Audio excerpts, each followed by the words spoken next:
बजने वाले हैं, वक्त हो गया है आपके favourite morning prime time show 9 बज गए का। आपके साथ मैं नेहा बात। हम बुलेटिन में होंगी तमाम देश और दुनिया की हर वो खबर जिसका सीधा सरोकार आपसे है। खबरें ऐसी जो दिन का एजेंडा सेट करेंगे, लेकिन खबरों का सिलसिला शुरू करने से पहले हमेशा की तरह बुलेटिन की कुछ झलकियां आपको दिखा देते हैं। चुनावी रैली में नीतीश कुमार को क्यों आया गुस्सा, ये आपको इस बुलेटिन में दिखाएंगे। साथ ही क्या बयानबाजी को लेकर कंगना रनौत की मुसीबत बढ़ सकती है, ये इस बुलेटिन में शामिल होगा। मुंबई पुलिस ने कंगना को तलब किया है, समन भेजा है।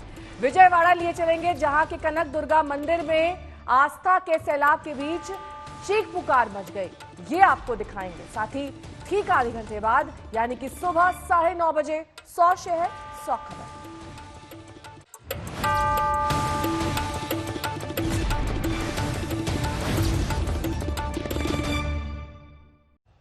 और सबसे पहले बुलेटिन की शुरुआत बिहार चुनाव की खबर के साथ करेंगे। कल चुनाव प्रचार के दौरान सीएम नीतीश कुमार लालू जिंदाबाद के नारे पर बुरी तरह से तिलमिला गए। उन्होंने भाषण रोककर नारेबाजी कर रहे लोगों से कहा कि वोट नहीं देना है तो मत दो, लेकिन यहां हल्ला मत करो। यही नहीं, नीतीश ने रैली में ऐश्वर्या की मौजूदगी में बिना नाम लिए तेजप्रताप यादव पर भी हमला किया। यहाँ पर ये सब हल्ला मत करो, तुमको अगर वोट नहीं देना है मत दो। बिल्कुल, लेकिन जरा बताइए भाई, हल्ला कर रहा है सही है कि गलत है? जरा बोलिए जोर से। अब सुन लिया ना, जिसके लिए आए हो यहाँ पर उसका वोट और बर्बाद करोगे। भारी सभा में भड़के बिहार के सीएम नीतीश कुमार। मौका था सारण जिले के परसा विधानसभा क्षेत्र के डेरनी में जेडीयू प्रत्याशी चंद्रिका राय के समर्थन में जनसभा का। कुछ लोग लालू जिंदाबाद के नारे लगाने लगे तो नीतीश बुरी तरह से भड़क गए। पता नहीं बीच में क्या बोल रहे हो जी, क्या बोल रहे हो, क्या बोल रहे हो? जरा हथवा उठाओ, कैगो अनाप शनाप बोल रहे हो, जरा हाथ उठाओ। चारा चोर है सब, चारा चोर। यहाँ पर ये सब हल्ला मत करो, तुमको अगर वोट नहीं देना है मत दो। बिल्कुल, लेकिन जरा बताइए भाई, हल्ला कर रहा है सही है कि गलत है? जरा बोलिए जोर से। अब सुन लिया ना, जिसके लिए आए हो यहाँ पर उसका वोट और बर्बाद करोगे। वो हमारे ही साथ था, छोड़ करके भाग गया उधर ना। कैसा बीमार पड़ा था, उसके लिए हम लोगों को कितनी चिंता थी। आज यहाँ पर आए हो, चंद्रिका राय जी के बारे में कुछ बोल रहे हो, कुछ मालूम है? बच्चे हो। जेडीयू प्रत्याशी चंद्रिका राय लालू प्रसाद यादव के बेटे, आरजेडी नेता तेजप्रताप के ससुर हैं। नारेबाजी पर नीतीश कुमार का भड़कना तो कम चौंकाने वाला था, लेकिन रैली में उन्होंने आगे जो कुछ कहा वो हैरान करने वाला था। और आज जो इनके साथ दुर्व्यवहार हुआ है, हमको तो लगता है कि जरूर इसके बारे में, प्रकृति को जरूर इसके बारे में कुछ न कुछ दिमाग में बात आएगी। ये कैसे हुआ, आप जरा बता दीजिए। इतनी पढ़ी लिखी महिला है और क्या व्यवहार हुआ भाई? ये कहीं से किसी को भी अच्छा लगा? शादी में तो हम लोग भी गए हुए थे, लेकिन उसके बाद जो दृश्य आया कितना बुरा लगा है हम लोगों को। ये दृश्य नहीं होना चाहिए। लड़कियों के साथ, महिलाओं के साथ इस तरह का व्यवहार करना, वैसे लोगों को कुछ दिनों के लिए तो दिखाई नहीं पड़ेगा, लेकिन भविष्य में दिखाई पड़ेगा कि लड़कियों के साथ, महिलाओं के साथ पाप करना कितना उसके लिए खतरनाक है। लालू यादव के बेटे तेजप्रताप और बिहार के पूर्व सीएम दरोगा राय की पोती ऐश्वर्या की शादी 2 साल पहले ही धूमधाम से हुई थी, लेकिन साल भर के भीतर तेजप्रताप ने तलाक की अर्जी दाखिल कर सबको हैरान कर दिया। बात बताओ, हम तो इसी घर में है ना। हेलो, ऑर्डर कर राजेश। किसका ऑर्डर? किसका ऑर्डर है भैया? ये छाता लग गया, बोल ऐश्वर्या क्या हुआ? इसके बाद इसी साल ऐश्वर्या के पिता चंद्रिका राय जेडीयू में शामिल हो गए। रैली में नीतीश के पांव छूती ऐश्वर्या की तस्वीर बदले हुए समीकरण की मुनादी कर रही है। आमतौर पर नेता अपने विरोधियों के निजी पारिवारिक जीवन पर सार्वजनिक रूप से नहीं बोलते। खास तौर पर नीतीश कुमार इस मामले में संयमित रहे हैं। ऐसे में चुनावी रैली के दौरान ऐसी बातों के सियासी दिग्गज मायने ढूंढ रहे हैं। छपरा से आलोक जायसवाल के साथ आज तक ब्यूरो। तो आपने देखा किस तरीके से नीतीश ने बगैर नाम लिए तेज प्रताप पर हमला बोला, तो वहीं सासाराम से तेज प्रताप ने नीतीश पर सीधे तौर पर निशाना साधा। क्या कुछ कहा तेज प्रताप यादव ने, सुनिए। दिमाग में कैसे क्या बैठा कि रातों रात सुप्रीम मोदी से क्या किए, दिया कर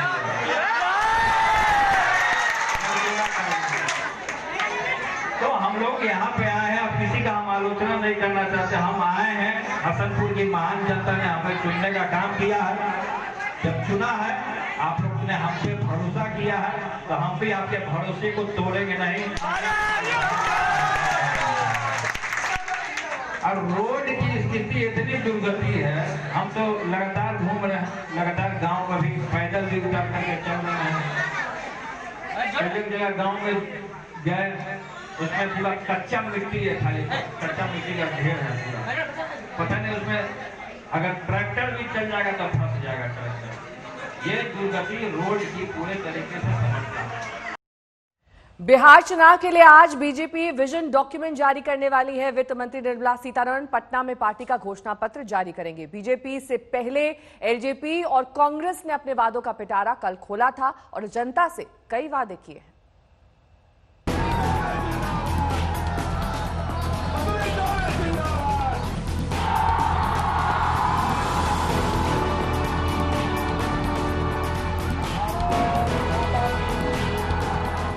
बिहार चुनाव के लिए बीजेपी ने पूरी ताकत झोंक दी है। ताबड़तोड़ रैलियां हो रही हैं। योगी से लेकर राजनाथ सिंह तक महागठबंधन की पोल खोल रहे हैं। वीडियो पर वीडियो जारी किए जा रहे हैं। भाभी भैया दीदी चाची हो, दादा दादी हो, फिर से बीजेपी पे आशीर्वाद बनाओ ये भैया, अपने एनडीए के संगे कदम बढ़ाओ ये भैया। कल से प्रधानमंत्री मोदी भी प्रचार में उतरेंगे, लेकिन उससे पहले बीजेपी आज अपना विजन डॉक्यूमेंट जारी करेगी। बीजेपी के घोषणा पत्र यानी विजन डॉक्यूमेंट में किन किन वादों पर जोर होगा, इसका अंदाजा इस बात से लगाया जा सकता है कि इसे जारी करने की जिम्मेदारी वित्त मंत्री निर्मला सीतारमण को दी गई है।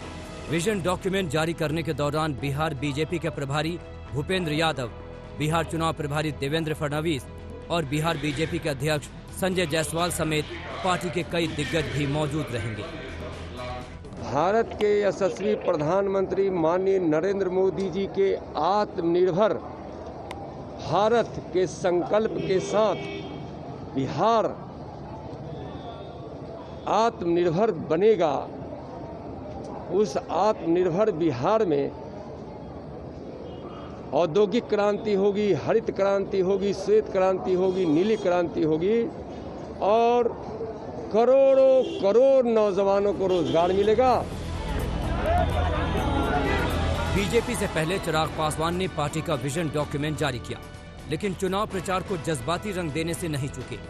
एलजेपी के अध्यक्ष ने मां के हाथों से दही खाया, पांव छुए, पिता की तस्वीर पर माला चढ़ाई और फिर बिहार की जनता के नाम वादों की फहरिस्त जारी कर दी। बिहार विकास की राह पर अब आगे चलने के लिए तैयार है, लोग जागरूक हैं और बिहार फर्स्ट, बिहारी फर्स्ट इस बार जीत कर रहेगा और इस बार जो सरकार होगी वो सही मायनों में प्रधानमंत्री जी की सोच वाली सरकार होगी, बिहार की विकास वाली सरकार। वहीं महागठबंधन में शामिल कांग्रेस ने भी बुधवार को बिहार चुनाव के लिए अपना घोषणा पत्र जारी कर दिया। मैनिफेस्टो में पार्टी ने अपने तमाम भूले बिसरे नेताओं के नाम पर भी कई योजनाओं का ऐलान किया है, जिसमें सरदार पटेल भी हैं और राजेंद्र प्रसाद भी। जो इकोनॉमी को जानने मानने वाले लोगों से और बिहार के बजट की तुलना करके हमने इसमें वही बात रखी है जो हम कर सकेंगे। कल शासन में आने के बाद हम ये नहीं कहे कि चुनाव के वक्त कहते हैं ना, वो तो जुमला होता है, वह कहने की जरूरत नहीं पड़ेगी। हम जो कहते हैं वो करके दिखाएंगे। एलजेपी ने युवाओं के लिए वादे पर वादे किए तो कांग्रेस ने किसानों के लिए वादों की झड़ियां लगा दी। अब देखने वाली बात होगी कि बीजेपी वादों का कौन सा पिटारा खोलती है। दिल्ली से हिमांशु मिश्रा के साथ आज तक ब्यूरो। इससे पहले महागठबंधन और एलजेपी अपना घोषणा पत्र जारी कर चुके हैं। महागठबंधन में शामिल कांग्रेस अलग से भी एक घोषणा पत्र जारी कर चुकी है। जेडीयू ने इस बार कोई घोषणा पत्र जारी नहीं किया है, लेकिन नीतीश के साथ निश्चय पार्ट 2 को ही जेडीयू का घोषणा पत्र माना जा रहा है।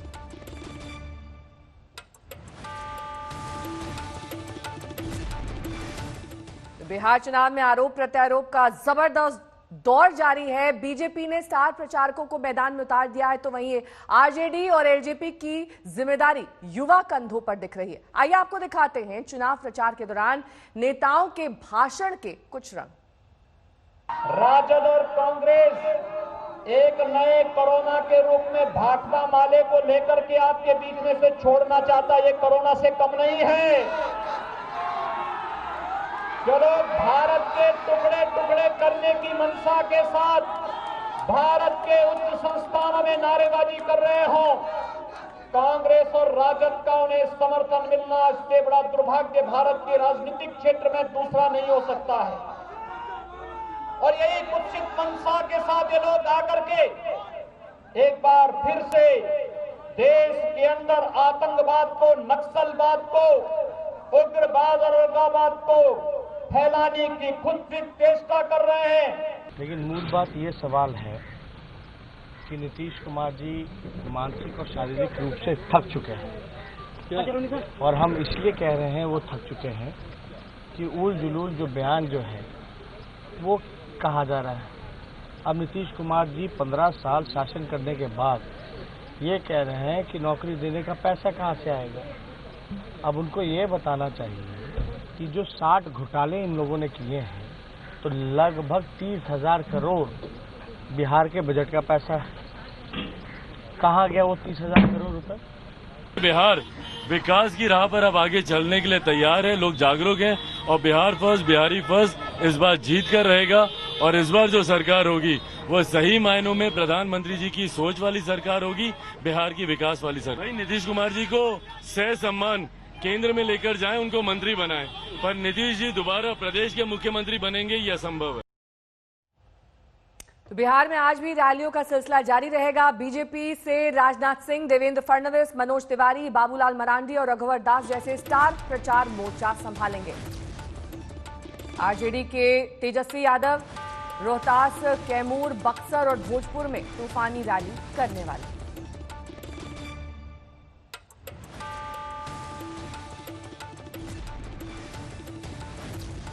हम आपको दिखा रहे हैं किस तरीके से आज दिग्गज मैदान संभालेंगे, कहां पर कौन कौन रैली करेगा ये आप देख रहे हैं। छपरा में देवेंद्र फडणवीस, रजौली में मनोज तिवारी, बनमनखी में बाबूलाल मरांडी और तारापुर में रघुवर दास। वहीं राजनाथ सिंह बाढ़ में रैली करेंगे। तो बिहार में विधानसभा चुनाव की हलचल के बीच बीजेपी ने पश्चिम बंगाल के लिए भी मोर्चा संभाल लिया है। दुर्गा पूजा के मौके पर आज प्रधानमंत्री नरेंद्र मोदी पश्चिम बंगाल की जनता से रूबरू होंगे। दुर्गा पूजा पंडाल के उद्घाटन के साथ पीएम एक वर्चुअल रैली को संबोधित करेंगे। पश्चिम बंगाल के 60,000 बूथ पर इसकी लाइव स्ट्रीमिंग का इंतजाम किया गया है। सूबे के हर विधानसभा क्षेत्र में बीजेपी के बड़े नेता मौजूद रहेंगे। इस मौके पर भव्य सांस्कृतिक कार्यक्रम का भी इंतजाम किया गया है। बाबुल सुप्रियो और टीम इंडिया के पूर्व कप्तान सौरव गांगुली भी पत्नी डोना गांगुली के साथ अपना कार्यक्रम पेश करेंगे। प्रधानमंत्री नरेंद्र मोदी जी वर्चुअल में सबके साथ बात करेंगे, भाषण देंगे।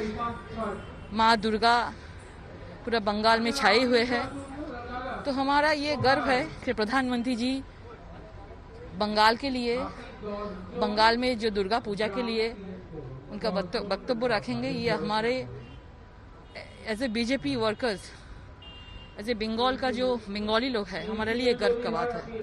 रुक करेंगे झारखंड का, जहां पर कुछ असामाजिक तत्वों ने महात्मा गांधी की मूर्ति पूरी तरह से तोड़फोड़ डाली। इस मूर्ति को दूसरी बार निशाना बनाया गया है। अब तक गुनहगारों का कोई सुराग पुलिस को नहीं मिला है। चुनावी गहमा गहमी से गुजर रहे बिहार के पड़ोसी सूबे झारखंड से आई है एक ऐसी खबर जिसने दिल दुखा दिया। लोहरदग्गा में असामाजिक तत्वों ने राष्ट्रपिता महात्मा गांधी की प्रतिमा को तोड़फोड़ दिया।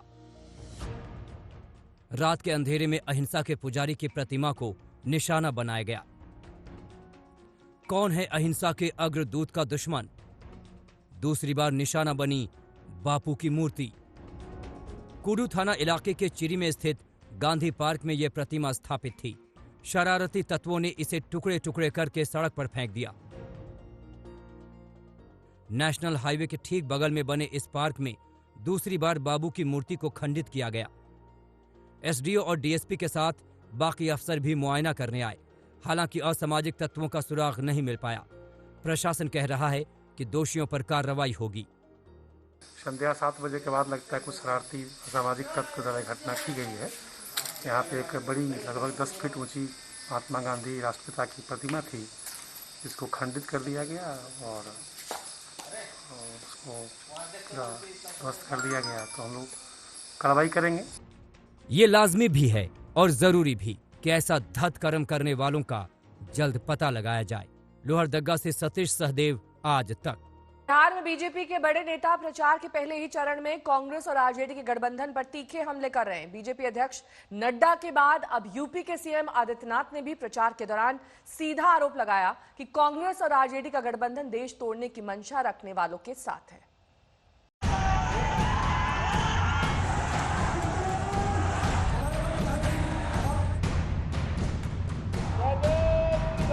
ये बदलाव का मोड़ है। बिहार के सियासी समर में राष्ट्रवाद का राग। कांग्रेस आरजेडी पर योगी का सबसे बड़ा हमला। योगी गरजे, कांग्रेस आरजेडी देश विरोधियों के साथ। बिहार का सियासी रण अभी शुरू ही हुआ है, अभी ये परवान चढ़ेगा, लेकिन आगाज के साथ ही इसमें जो तलखी आई है उससे साफ है कि विरोधियों पर वार अभी और मारक होंगे और जीत के लिए हर सियासी हथियार आजमाया जाएगा। यूपी के सीएम योगी आदित्यनाथ ने बिहार में एनडीए गठबंधन की तरफ से मोर्चा संभालने के साथ ही कांग्रेस आरजेडी गठबंधन पर बोल दिया है धावा। राम मंदिर के रास्ते ही अड़चन दूर करने की बिहार वालों को याद दिलाने के बाद अब योगी ने आरजेडी कांग्रेस पर तिल मिला देने वाले आरोप लगाए हैं। पालीगंज में योगी ने बिना किसी लाग लपेट के साफ साफ कहा कि कांग्रेस और आरजेडी देश को तोड़ने की मंशा रखने वालों का साथ दे रहे हैं।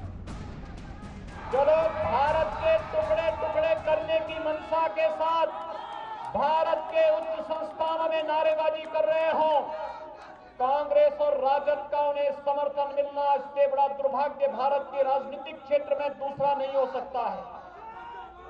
और यही कुत्सित मंशा के साथ ये लोग आकर के एक बार फिर से देश के अंदर आतंकवाद को, नक्सलवाद को, उग्रवाद और उग्रवाद को फैलाने की कुत्सित चेष्टा कर रहे हैं। योगी यही नहीं रुके, उन्होंने ये भी कह दिया कि ये गठबंधन नई तरह का कोरोना फैलाना चाहता है। आज बिहार के ऊपर जिम्मेदारी है। कोरोना से लड़ाई जीते हो, काफी हद तक जीत चुके हो नीतीश कुमार जी के नेतृत्व में, लेकिन राजद और कांग्रेस एक नए कोरोना के रूप में भाकपा माले को लेकर के आपके बीच में से छोड़ना चाहता है। ये कोरोना से कम नहीं है। राष्ट्रवाद पर बीजेपी इस बार बड़ा दांव खेल रही है। एक दिन पहले ही बीजेपी अध्यक्ष जेपी नड्डा भी कांग्रेस आरजेडी को टुकड़े टुकड़े गैंग से जोड़ चुके हैं। नरसंहार याद है ना? आपको याद है कि इचरी में किस तरीके से हमारे राम भक्तों को बीच रास्ते में प्लान तरीके से मारा गया था, याद है ना? ये वही है टुकड़े टुकड़े गैंग, ये वही है लोग जो देश में विध्वंस फैलाते हैं, ये वही है। और सबसे बड़ी बात ये है कि तेजस्वी यादव को तो मालूम ही नहीं है कि आरजेडी तो हाईजैक हो गई। अब देखना यह है कि जातिवाद की सियासत के लिए बदनाम बिहार में राष्ट्रवाद का ये मुद्दा कितना चलेगा और भाकपा माले को साथ लेने पर तीखे हमले झेल रहे कांग्रेस और आरजेडी क्या जवाब देंगे। आज तक ब्यूरो। हमारे साथ गृह राज्य मंत्री नित्यानंद राय जी हैं। नित्यानंद जी, पहले चरण के मतदान में अब कम ही समय बचे हुए हैं और आप लोग का जो पहले से चल रहा था कि एनडीए काफ़ी अच्छी स्थिति में है, अब क्या स्थिति में है? आपको क्या लगता है कितनी सीटें आएंगी? एनडीए की स्थिति अच्छी थी, अभी भी है और आगे भी रहेगी। और एनडीए बहुत ही 2010 के अपने इतिहास को दोहराएगी। और मतलब आज भी आप कह रहे हैं कि 220 सीट, मतलब आज भी आप कह रहे हैं कि 220 सीट जो आप पहले कहा करते थे, लेकिन स्थिति थोड़ी पहले से कमजोर हुई है। आपको ऐसा लगता है? मतलब फील्ड में जाने स्थिति दिन पर दिन और अच्छी ही हो रही है और इसमें कहीं कोई संदेह नहीं है देखिए, सब लोग अपनी अपनी बात करते हैं, कहने के लिए किसी को कोई रोक नहीं सकता है, लेकिन एनडीए की स्थिति बहुत ही अच्छी है और 2010 के इतिहास को एनडीए बिहार में दोहराएगी। आप केंद्रीय गृह राज्य मंत्री हैं, आपने एक बयान दिया कि अगर यहाँ महागठबंधन जीत जाता है बिहार में तो कश्मीर का आतंकवादी यहाँ आ जाएंगे। इसके पीछे क्या आपको क्या मतलब वजह लगती है? मेरे बयान को थोड़ा सा गौर करने की ज़रूरत है। मैंने कहा था कि कश्मीर से आतंकवाद का सफाया हो रहा है और अब आतंकवादियों की कोई जगह हिंदुस्तान में नहीं है, और मैंने यह कहा था कोई जगह हिंदुस्तान में नहीं है और कश्मीर से आतंकवाद सफाया हो रहा है। यह केंद्र सरकार की, नरेंद्र मोदी जी के नेतृत्व वाली सरकार की यह एक बड़ी उपलब्धि है। आपको लगता है कि मतलब एनडीए की स्थिति अच्छी है, लेकिन ग्राउंड पे जाने पर लगता है कि सरकार के प्रति काफ़ी नाराज़गी है, खासतौर पर युवाओं में देखा जाए रोजगार को लेकर। और तेजस्वी यादव ने जो एक मुद्दा बनाया है रोजगार का, आपको लगता है कि वो रोजगार निश्चित रूप से एक महत्वपूर्ण मुद्दा है, लेकिन आप रोजगार को देखें तो जो माननीय प्रधानमंत्री जी का आत्मनिर्भर भारत का जो संकल्प है, सपना है, उसमें आत्मनिर्भर बिहार भी है। और आत्मनिर्भर बिहार में औद्योगिक क्रांति से, कृषि क्रांति से, श्वेत क्रांति से और नीली क्रांति से यहाँ एक जो क्रांति आने वाली है इन सब क्षेत्रों में, उसके माध्यम से बिहार के करोड़ों युवाओं को, उसमें करोड़ों लोगों को रोजगार मिलेगा। लेकिन ये तो सरकारी नौकरी की बात कर रहे हैं। तेजस्वी यादव ने जो अपना दाव खेला एक तरीके से कि 10 लाख लोगों को सरकारी नौकरी देंगे। वो देखिए, 15 वर्षों तक आपको लगता है कि तेजस्वी जी के परिवार और उनकी पार्टी की सरकार रही, उसको आप उठाकर देखिए। और एनडीए जो बिहार में नीतीश जी के नेतृत्व में सरकार रही है, उसको उठाकर देखिए, उससे स्थिति आपको स्पष्ट हो जाएगी। तेजस्वी जी जो कहते हैं, उनका इतिहास है कि कहते हैं वह करते नहीं हैं। जो अभी तक कुछ नहीं किए, आगे भी कुछ नहीं करेंगे। नौकरी भी देगी, एनडीए सरकार ही दी है और आगे भी देगी। मैं आपको बिहार की एक बात बताना चाहता हूँ। आप देखिए किस प्रकार से बिहार के नौजवानों को रोजगार देकर या एक नौकरी देकर किस प्रकार से बिहार में लोगों को अवसर दिया है। आप टोला सेवक की, विकास मित्र की, किसान सलाहकार की, रोजगार सलाहकार की, और जिस रूप में हो शिक्षकों की बहाली 3 लाख से भी ज़्यादा जो की गई है, वह सब नीतीश कुमार और युवा संतुष्ट नहीं है। मतलब हम फील्ड में जाते हैं जी। वह इस प्रकार से रोजगार के अवसर और नौकरी दोनों देने का काम नीतीश जी की सरकार की है, एनडीए की सरकार की है बिहार में। और जीविका की बहन से आप जाकर पूछिए और देखिए कि जहां लाखों बहनों को रोजगार के अवसर मिले हैं और उससे कितनी ज़्यादा प्रगति हुई है और लोगों के जीवन में कितना, खासकर ग्रामीण जीवन में जीविका के माध्यम से, शहरों में आजीविका के माध्यम से बिहार की एनडीए सरकार, नीतीश कुमार जी के नेतृत्व वाली सरकार ने बहुत सारा काम किया है, जिससे रोजगार भी मिले हैं, नौकरियां भी मिली।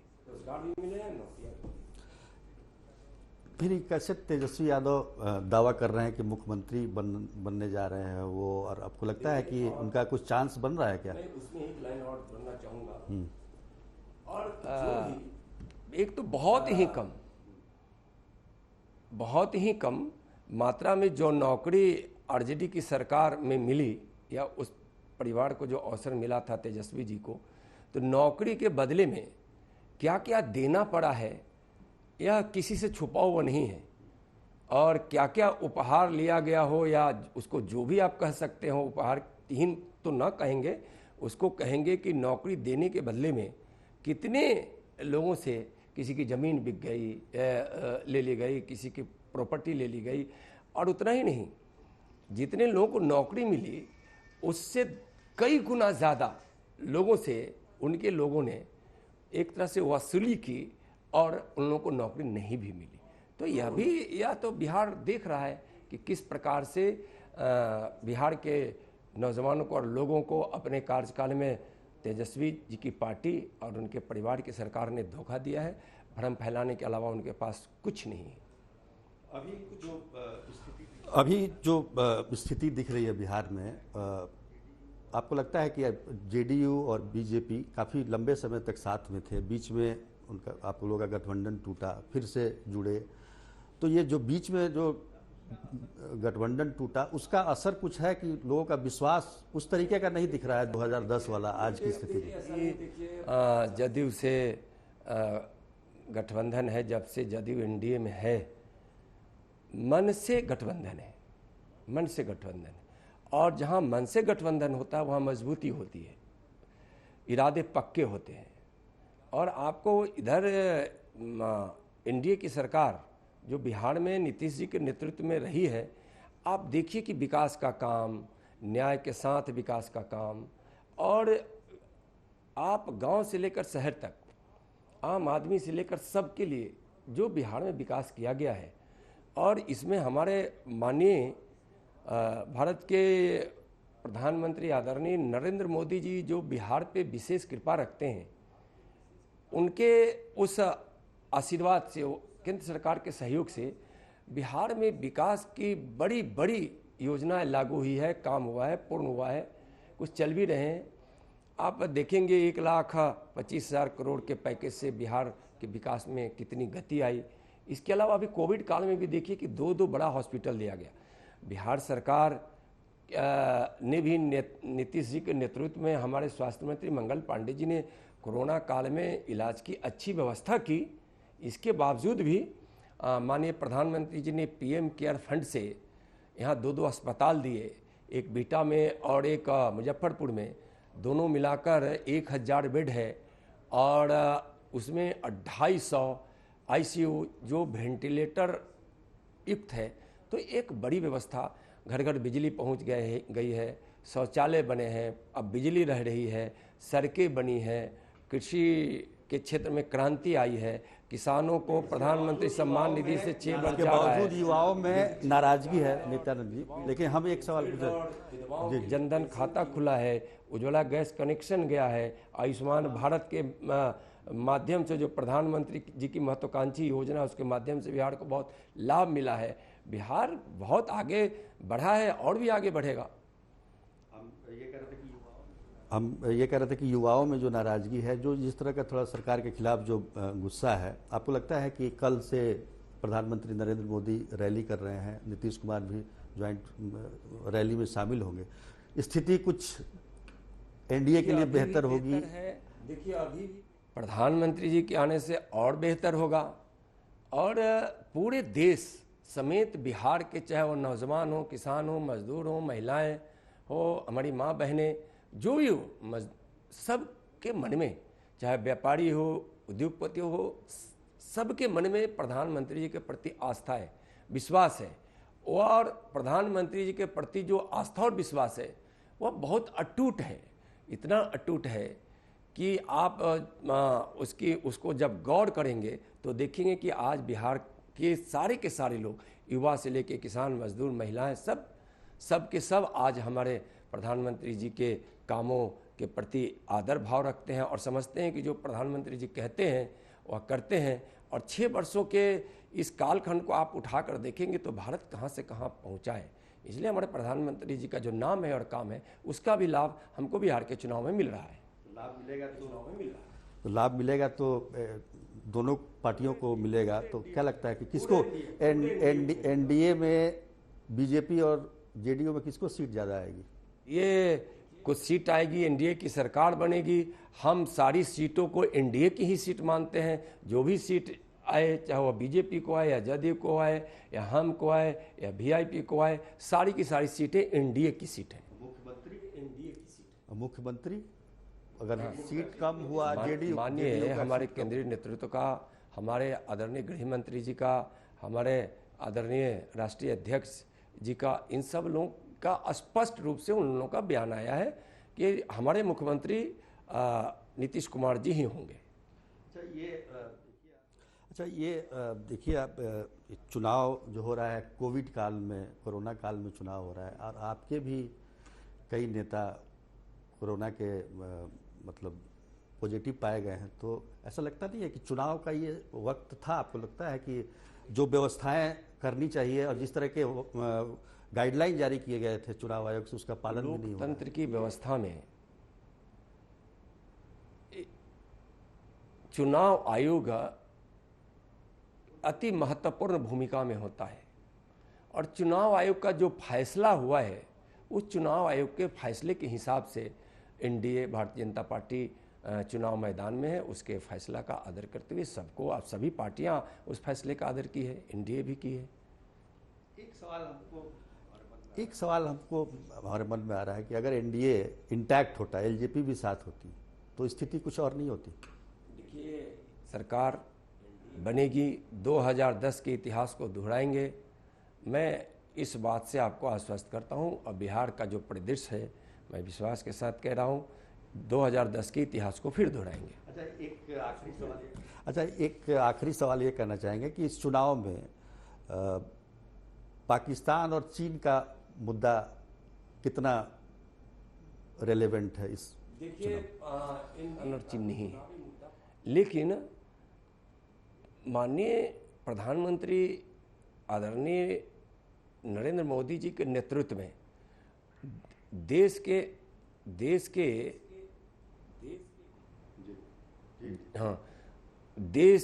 की सुरक्षा जितना सुरक्षित हुआ है, आंतरिक सुरक्षा जितना हमारी मजबूत हुई है, सीमा जितना हमारा सुरक्षित हुआ है, देश का मान सम्मान जितना बढ़ा है और आज देश जितना सक्षम है, उसको इस देश के लोग अपने मन में बड़े आदर भाव से, सम्मान के साथ सजोए हुए हैं।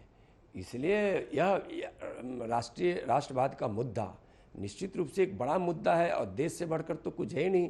तो कोई भी विषय जब आता है तो लोग इसको स्वतः आकलन करने लगते हैं, तुलना करने लगते हैं कि पहले क्या होता था। नरेंद्र मोदी जी की सरकार देश को सुरक्षित रखने के लिए और देश के सम्मान के लिए कहीं कोई समझौता नहीं करते हैं। विकास भी हो रहा है, देश सुरक्षित भी है, देश की सीमा भी सुरक्षित है और देश में शांति भी बहाल है और न्याय के साथ, आदर के साथ देश का में विकास की भी धारा बह रही है।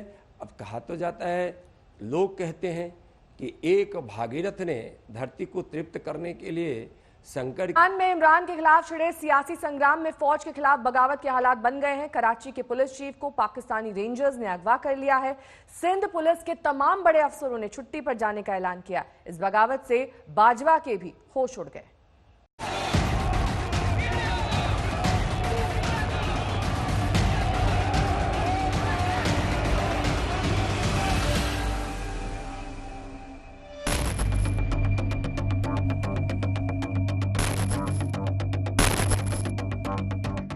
ये हक किसने दिया है? क्या फौज इमरान खान की है? सियासी संग्राम के बीच पाकिस्तान में फौज के खिलाफ बगावत हो गई। कराची के पुलिस चीफ को पाकिस्तानी सेना के 2 लोगों ने अगवा कर लिया। सुबह 4 बजे उन्हें कहीं ले जाया गया। उनसे मरियम नवाज के पति कैप्टन सफदर के खिलाफ एफआईआर पर जबरन दस्तखत कराए गए। नतीजा ये हुआ कि पहले तो आईजी सिंध ने छुट्टी पर जाने का फैसला किया और फिर कराची के तमाम बड़े अफसर छुट्टी पर चले गए। 10 एआईजी, 16 डीआईजी और 40 एसएसपी ने छुट्टी की अर्जी दे दी। यही नहीं, सारे एसएचओ और एएसआई ने भी छुट्टी की दरख्वास्त देना जारी रखा। सुनिए कैसे कराची के आईजी मुश्ताक महार पर सेनानी मरियम के पति की गिरफ्तारी का दबाव बनाया। ऑफिस में ले जाके कहा गया कि ये जो अरेस्ट ऑर्डर्स हैं इनके ऊपर साइन करें, और जब उनको कहा गया कि अरेस्ट ऑर्डर्स पे साइन करें तो आईजी साहब ऑब्वियसली घबरा गए। उन्होंने कहा कि ये नहीं हो सकता, तो उन्होंने कहा आप अरेस्ट ऑर्डर्स पे साइन कर दें, गिरफ्तारी जो है वो हम रेंजर्स से करवा लेंगे। और जब उनसे अरेस्ट ऑर्डर्स पे ज़बरदस्ती साइन ले लिए गए तो फिर उनको कहा गया अब गिरफ्तारी भी पुलिस करेगी। लेकिन पुलिस के पीछे ये सब थे जिनको लोगों ने अपनी आंखों से देखा है, सबने देखा। पाकिस्तान के इतिहास में ऐसा पहली बार हुआ था। इसके बाद सिंध पुलिस बगावत पर उतर आई। सिंध में गृह युद्ध जैसे हालात पैदा हो गए। सिंध पुलिस ने ट्वीट कर विद्रोह की बात को कबूल लिया।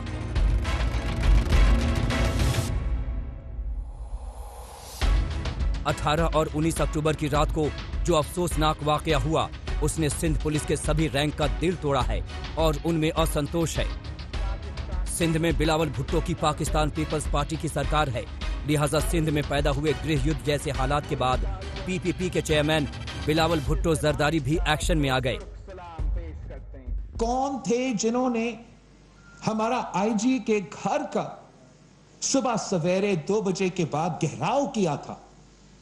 कौन थे वो 2 लोग जो आईजी के घर में गए और आईजी को कहां लेके गया था? सुबह 4 बजे।